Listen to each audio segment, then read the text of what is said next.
Assalamualaikum warahmatullahi wabarakatuh. Selamat berjumpa dengan tutorial kimia bersama urip.info. Pada video ini akan dijelaskan cara menyetarakan jumlah atom atau muatan dalam persamaan reaksi redox menggunakan metode transfer hidrogen.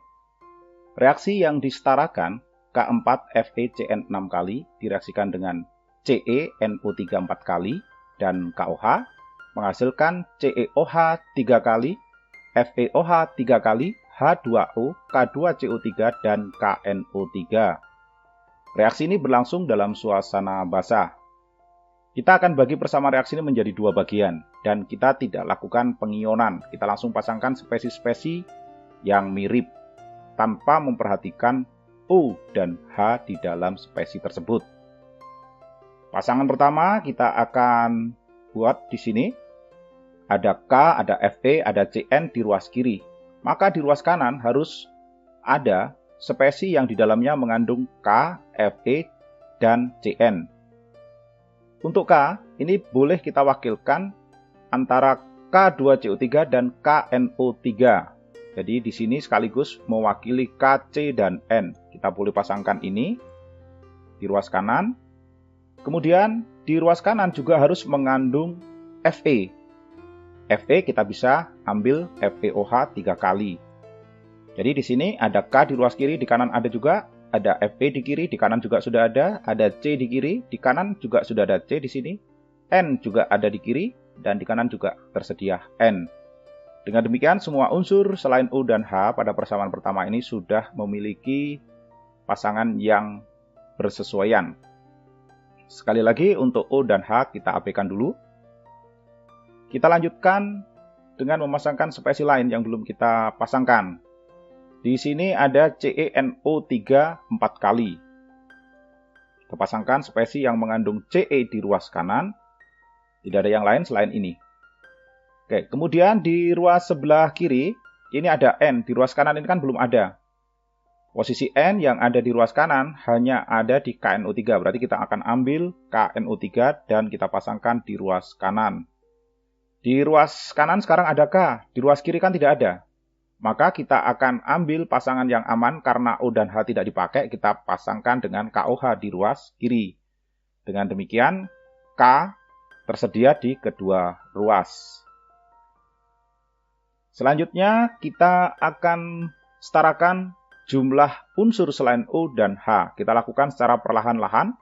Kalau kita periksa jumlah K di kiri, ini posisinya ada di satu tempat, sementara di ruas kanan ini ada di dua spesi. Jadi ini kita tidak bisa periksa di tahap pertama. Untuk Fe, ini sudah sama satu. Yang berbeda di sini, Cn. Cn di kiri, C-nya ada 6, N-nya ada 6. Sementara di ruas kanan, C di kanan ini ada 1. Jadi kita kalikan 6. Ingat ya, kalau kita ngecek ini tadi, kita kan menganggap bahwa koefisien di K4FeCN6 kali itu 1. Sehingga tidak kita ubah-ubah lagi di sini. Kita lanjutkan N. N juga harus 6. Sementara di sini N baru 1 pada KNO3. Jadi ini kita kalikan 6 juga. Kemudian ini sudah selesai.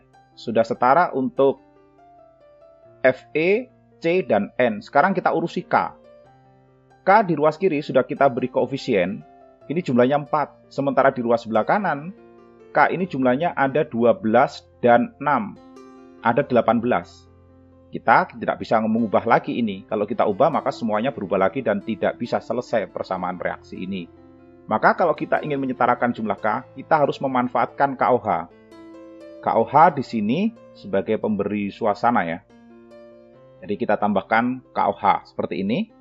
Disinilah jumlah K kita bisa samakan atau setarakan. Kalau tadi di sini ada 4, sementara di ruas kanan tadi ada 12 dan 6, ada 18. Maka K yang di sini harus dikalikan 14, sehingga jumlah K di ruas kiri sama-sama 18 seperti yang di kanan. Bagaimana dengan Fe? Fe tidak perlu dilakukan pengubahan, karena Fe di sini kan jumlahnya memang 1 ya. Untuk O dan H jangan dilihat dulu, kita abaikan dulu. Sudah, sekarang jumlah unsur selain O dan H pada persamaan pertama sudah setara. Kita lanjutkan di persamaan kedua. Ce di kiri jumlahnya 1, di kanan 1. N di kiri jumlahnya 4, di kanan hanya ada 1. Maka yang di kanan ini kita kalikan 4 untuk menyesuaikan jumlah N. Kalau begitu jumlah K yang di kanan ini harus sama dengan yang di kiri. Maka yang di kiri K pada KOH ini kita kalikan 4. Kalau sudah seperti ini, kita sudah dapati unsur selain O dan H setara untuk di persamaan kedua. Selanjutnya akan kita setarakan muatan dengan menambahkan OH- karena ini reaksinya berlangsung dalam suasana basah. Tetapi kita kan tidak melakukan pengionan. Maka kita tidak akan jumpai ion positif maupun negatif pada kedua persamaan ini.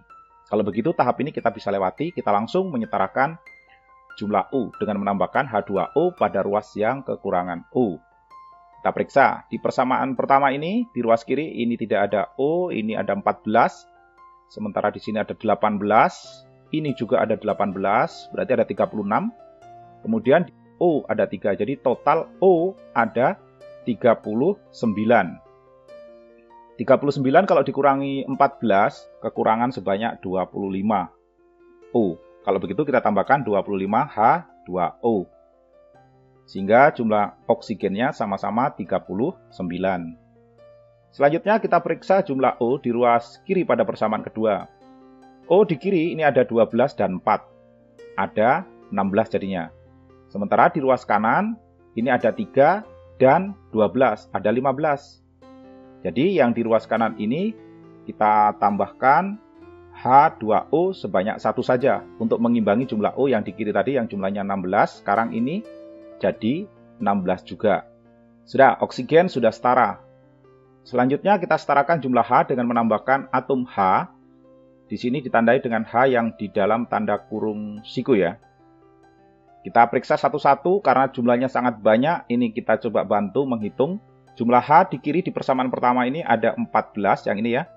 Terus ditambah 50. Nah, yang di kanan kita hitung di sini ada hanya 3. Kalau yang di kiri ada 64, yang di kanan 3, maka hidrogen yang di kanan ini kita tambah sebanyak selisihnya ini. Kalau tadi 64 dikurangi 3, tersisa 61 atom H. Kemudian di persamaan kedua, ini H ada 4 di kiri. Yang di kanan ini ada 3 ditambah 2, jadi 5. Kalau begitu yang di sebelah sini, kita tambahkan atom H sebanyak 1 saja. Pada tahap ini kita melihat bahwa pada persamaan pertama ini, hidrogen dilepaskan. Berarti persamaan pertama ini merupakan reaksi oksidasi, sementara di persamaan kedua ini hidrogen diterima. Hidrogen ada di ruas sebelah kiri, berarti ini merupakan reaksi reduksi. Karena kita menggunakan metode transfer hidrogen, hidrogen yang dilepas dengan yang diterima ini harus sama. Agar sama, maka di persamaan kedua perlu kita kalikan dengan 61, sehingga hidrogen yang dilepas dengan yang diterima ini sama. Hasil perkaliannya kita letakkan di bawah. Semua spesi pada persamaan kedua kita kalikan 61.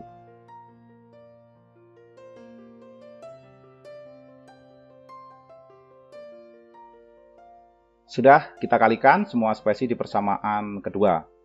Nah, di sini terlihat nih. Terlihat transfer hidrogen yang terjadi pada reaksi ini sebanyak 61. Ada 61 dilepas, ada 61 diterima. Keadaan yang seperti ini ekivalen dengan banyaknya elektron yang ditransfer dalam reaksi redoks ini kalau kita menggunakan metode setengah reaksi atau metode ion elektron.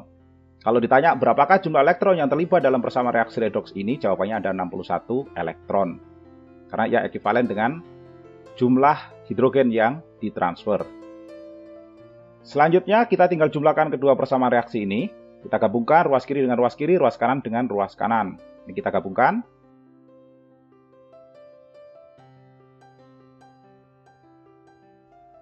Sudah kita lakukan penggabungan. Selanjutnya kita eliminir spesies sejenis yang muncul di kedua ruas. Dalam hal ini ada 61H di kiri dan ada 61H di kanan. Kita hapus, kita eliminir. Kemudian kita periksa kembali H2O. H2O di kiri ini ada 25. Kita hapus karena yang di kanan lebih banyak. Yang di sini 61 dikurangi 25. berarti tersisa 36. Sudah, untuk H2O-nya sudah kita eliminir. Selanjutnya kita gabungkan spesies sejenis yang muncul dalam satu ruas. Kita jumpai di sini ada 14 KOH dengan 244. Ini kalau kita gabung berarti menjadi 258. Yang ini kita hapus. Kemudian di ruas kanan kita periksa ada KNO3. KNO3 ini kalau kita gabung jadinya ada 250. Karena 244 ditambah 6 ya. Yang ini kita hapus. Kita periksa sekali lagi. Kalau sudah tidak ada, maka persamaan reaksi ini sudah setara. Kalau kurang yakin silahkan diperiksa sendiri ya. Kalau kita mengikuti prosedur dari awal sampai akhir secara detail, dipastikan ini sudah setara.